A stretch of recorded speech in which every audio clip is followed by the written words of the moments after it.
So you know what happens to a big thing when it gets really big with the kiddies? Somebody has the bright idea to make a movie out of it. And well, once upon a time they sorta did. Mighty Morphin Power Rangers the movie was released in 1995 to cash in on the phenomenon that had been on fire since its debut in 1993. And the movie was alright. You know, it had its issues. The CGI was not all that great. You know, and there was continuity issues and whatnot. But I liked it back then. And even today, I don't think it's such a bad flick. It's a pretty decent flick for the most part. Certainly there have been much worse movies out there. Now, what happens when a movie like this does good numbers? Somebody has the bright idea of making video games out of it, and well, here's one of them. Mighty Morphin Power Rangers, the movie, the game for the Super Nintendo Entertainment System. There are also iterations of the movie for the Game Boy, the Game Gear, and the Sega Genesis. But today I just want to limit the cheese to the Super Nintendo version. Now, the first time I saw the game, I knew something was off about this game the moment I saw the cover. And it's also apparent on the loose game cartridge, if you notice. Though titled Mighty Morphin Power Rangers the Movie, it features the White Ranger as he appeared on the television show. Just to give you a quick refresher, these are the Power Rangers as they appeared in the movie, and this was their usual appearance on the TV show. The pretty big difference there. Despite this, though, you would expect the game's storyline to follow that of the feature film, since it is called Mighty Morphin Power Rangers the Movie. But as is most certainly not the case. Yes, there is Ivan Ooze, the movie's villain, and yes, he is the main villain in this game. But no, this has nothing to do with the movie. Instead, it's more like a game based on the TV show's second season, featuring putties and a number of second season monsters like Silverhorns and the like.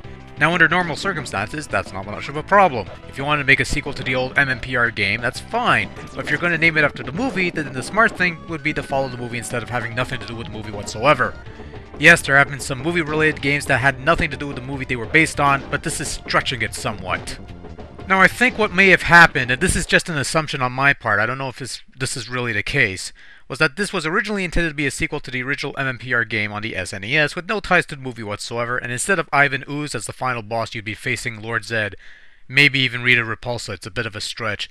But when the movie came along, they decided to adjust it so it ties in with the movie, so instead of whoever was supposed to be the final boss originally, you'd have Ivan Ooze. But the game has nothing to do with the movie. In any case, it's just a theory on my part, and maybe there's some other story to it. But I digress. In any case, Mighty Morphin the movie, much like the previous Mighty Morphin game, is a combination side-scrolling beat-em-up platformer where you must guide your Power Ranger through 7 levels of fighting a variety of enemies, overcoming obstacles, and navigating the level to the end boss. It's pretty much the same format as before, but there are some changes to the overall gameplay mechanics. First off, you have a slow, fierce attack as opposed to rapid-fire combinations as is the case with the previous game. This means enemies take a hit or two to be destroyed as opposed to a quick combo or two. In addition to the default punch attack, you also have a crouching attack, an aerial attack, a strong attack, and finally a unique special move for each teenager. The special move requires a bit of energy from your power meter to be performed, so if you don't have enough energy, you can't pull off the move. Speaking of which, you fill up the power meter by collecting bolts and filling up the meter, which will allow you to morph into a Power Ranger. You can morph at any point in the stage you wish, a step up from the previous game, which only lets you morph upon reaching a pre-designated point in the stage. But if you make it to a boss unmorph, you'll morph automatically anyway, so whatever. So now that the automated instruction manual is out of the way, I should probably discuss the other major change to the game, your health meter. In the previous game you had a long meter which allowed you to take many hits. If your life meter was full and you picked up a health item, the meter would change color from green to blue to purple, allowing you to take even more hits. In Power Rangers the movie, you were stuck with a short meter comprising 5 hit points. Most enemies will kill you in 5 hits, although some stronger attacks will take 2 points off the meter. This makes the game a tad harder than the previous game, and it's no walk in the park on its own merits either, with some unique challenges such as the riding train, snowboarding segments, and the weapons complex. The limited number of continues and the removal of a password function does raise the challenge level somewhat, but it's not nearly as impossible as a few might suspect. At best, it's a fairly standard curve of difficulty. And if you do find a game a bit too easy, you could always try the hard mode. That'll give you a decent challenge. And while we're at it, let's talk about the levels in Power Rangers the movie, which are quite a bit more diverse than the previous title. Starting off on the streets of Angel Grove, you move forward to a battleship, snowboarding down a slope, riding a high-tech train, and invading a high-tech facility where you have to dodge launching missiles. I rather like the variety in locales, and it's fun to see the Rangers fight in other places that wouldn't have been possible with the meager budget or the limited footage of the old TV show. If nothing else, it just expands on that universe a whole lot more than what could have been done back in the day. or even today for that matter, all things considered. It should be noted before I forget that the game boasts 2-player co-op, something that the previous game lacked. Of course that means that 2 people will probably expend a meager number of continues much more quickly than just 1 person would. Also, there are no Megazord sequences in the game, none whatsoever.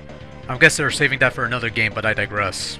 The graphics in Mighty Morphin Power Rangers the movie is similar in quality to the original Mighty Morphin game that preceded this one, in some cases a tad better. It seems a bit more colorful in some cases, but it's not too notable of an improvement if you don't pay attention all that much. Maybe it's just a bit of polish at some points, but for the most part this game looks good. Unfortunately, they kept the Steroid Rangers from the previous game, all of whom still look awkward and ridiculous. Even the White Ranger looks marginally normal compared to the others, so... On the other hand, the morphing sequences look really nice in this game. It's brief, but it looks good, and it sort of matches what you see on the old shows, so there's that. The sound is fairly average stuff, nothing really special. The soundtrack's pretty decent, with the later stages having some really neat kick-ass music that gets you in the mood, but are complemented with sound effects that almost seem inferior to the sounds used in the previous game, if that was even possible. The traditional Go-Go Power Rangers theme song is of lesser quality here than the previous game, which boasted a near-faithful rendition of the theme, but aside from that, it's alright I guess. Nothing noteworthy, nothing cringe-inducing, so I can't really complain. On a whole, Mighty Morphin Power Rangers the movie the game for the Super Nintendo is a fairly competent game. Sure, its title may be deceptive, and its attempt to follow the movie that it's supposedly based on is non-existent, but putting that aside, what you have is a decent, not great, but a decent beat-em-up platformer, although it certainly could have been a bit better than it is. Not as bad as people make it out to be, it's certainly worth a look if you're into Power Rangers and can find a cheap copy somewhere, although truth be told, despite the 2-player mode and diverse level design, if given the choice, I'd stick with the first game since it's an overall better game, but hey, this one ain't too bad either.